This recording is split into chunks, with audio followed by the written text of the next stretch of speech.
राधे राधे मित्रों, मेरे YouTube channel पर आपका बहुत स्वागत है। दोस्तों, अगर अभी तक आपने मेरे चैनल को लाइक और सब्सक्राइब नहीं किया है तो सबसे पहले वो कर लीजिए ताकि आने वाली हर वीडियो की नोटिफिकेशन आपको मिलती रहे।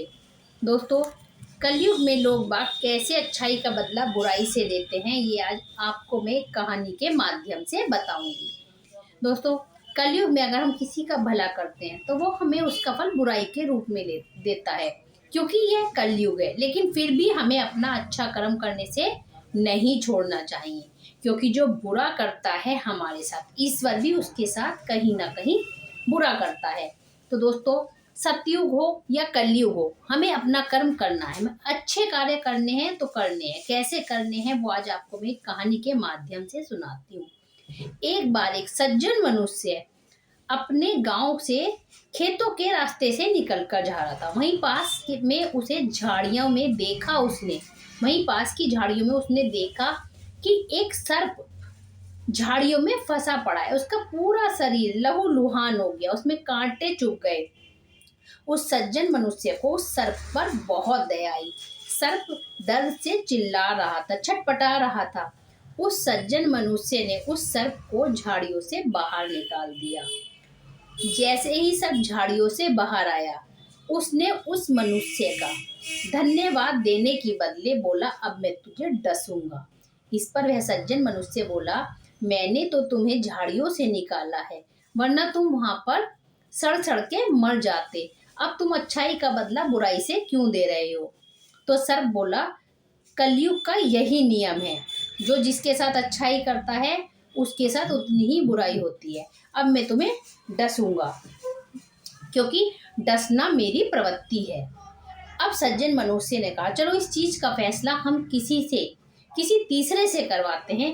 क्या तुम मुझे सही में डस रहे हो? ये सही कार्य है या गलत है? तब मनुष्य ने कहा, चलो हम किसी तीसरे इंसान से इस चीज का निर्णय करवाते हैं कि तुम मुझे जो डस रहे हो वो सही है या गलत है। सर्प इस पर राजी हो गया। वह मनुष्य एक गाय के पास गया और उसने उसको पूरी कथा बताई कि ऐसे ऐसे सर्प मुझे डसना चाहता है और मैंने इसे झाड़ियों से निकाला था। तो गाय कर्राती हुई बोली, यह सर्प बिल्कुल ठीक कर रहा है। कलयुग में यही होता है। जब तक मैं दूध देती थी अपने मालिक के यहाँ पर, मुझे बहुत खाने को पीने को मेरी पूरा ध्यान रखा जाता था। लेकिन अब मैं बूढ़ी हो गई हूँ और मैं अब दूध नहीं देती हूँ, तो मेरे मालिक ने मुझे कसाई को बेचने का निर्णय लिया। कलयुग में जब तक कोई किसी का काम नहीं करता तब तक उसके साथ अच्छा होता है। तो सर्प तुम बिल्कुल ठीक कर रहे हो इसको डसने के लिए, क्योंकि कलयुग में हर इंसान ऐसा ही करता है। मनुष्य बहुत नीचे गिर गया है। अब फैसला सर्प के हक में था। सर्प बड़ा खुशी से प्रसन्न हुआ। तब वह मनुष्य बोला, चलो हम एक से और फैसला करवा लेते हैं। एक ने तो तुम्हारे पक्ष में दे ही दिया है, दो का फैसला ज्यादा अच्छा होता है। तब वह मनुष्य एक गधे के पास गया और गधे से बोला, यह सर्प मुझे डसना चाहता है, क्या यह ठीक है?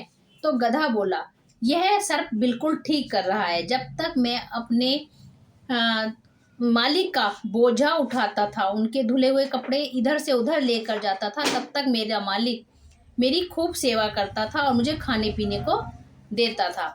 लेकिन जैसे ही मैं बूढ़ा हो गया, मेरे मालिक ने मुझे डंडा मार के घर से भगा दिया और मैं कुछ खाने के लिए मांगता हूँ या रोता हूँ तो वह मुझे घर से डंडा मार के भगा देता है। अब मैं बताओ कहाँ ऐसी स्थिति में जाऊं? कलयुग का यही नियम है, अच्छाई का बदला बुराई। अब सर्प और भी ज्यादा प्रसन्न हो गया कि दो फैसले उसके हक में आ चुके थे। लेकिन मनुष्य अब डरने लगा कि यह सर्प मुझे डस लेगा और मैं मर जाऊंगा। तब वह मनुष्य बड़े प्रसन्नचित होकर बोला, सर्प दो फैसले तो तुम्हारे हक में आ चुके हैं। अगर तुम कहो किसी एक से निर्णय और ले लें, क्योंकि अगर अब मेरे पक्ष में भी निर्णय आता है तब भी जीत तुम्हारी ही है। सर्प ने इस पर खुशी से सहमति जाहिर कर दी। अब वह मनुष्य सामने ही एक बंदर बैठा था, उस बंदर के पास गया और बोला, बंदर बंदर, ऐसे ये सर्प मुझे डसना चाहता है और मैंने इसे झाड़ी से मरने के लिए निकाला है, क्या यह उचित है?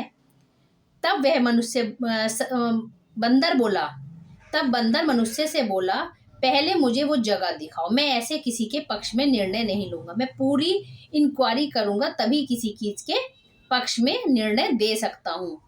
तो सर बोला हाँ ये बात बिल्कुल ठीक है, बिना किसी के देखे समझे ऐसे निर्णय लेना भी नहीं चाहिए।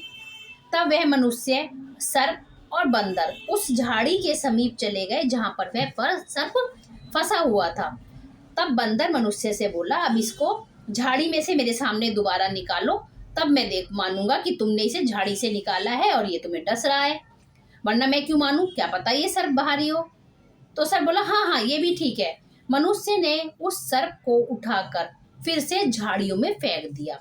सर्प के शरीर में फिर कांटे चुभने लगे और उसका शरीर लहूलुहान हो गया, वह वहां पर छटपटाने लगा।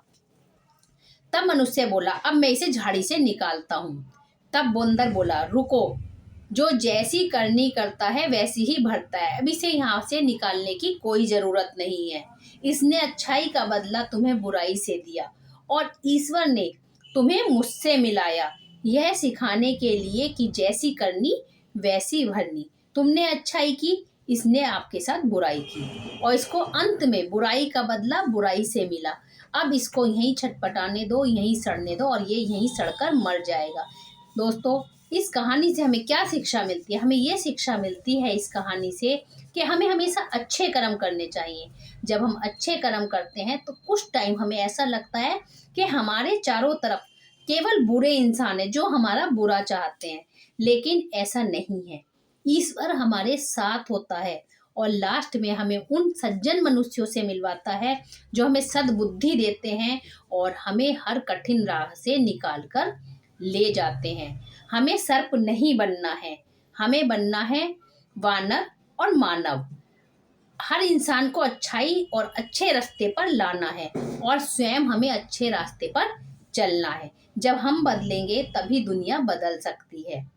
तो दोस्तों, कैसी लगी ये मेरी कहानी कमेंट्स में ज़रूर लिखिए।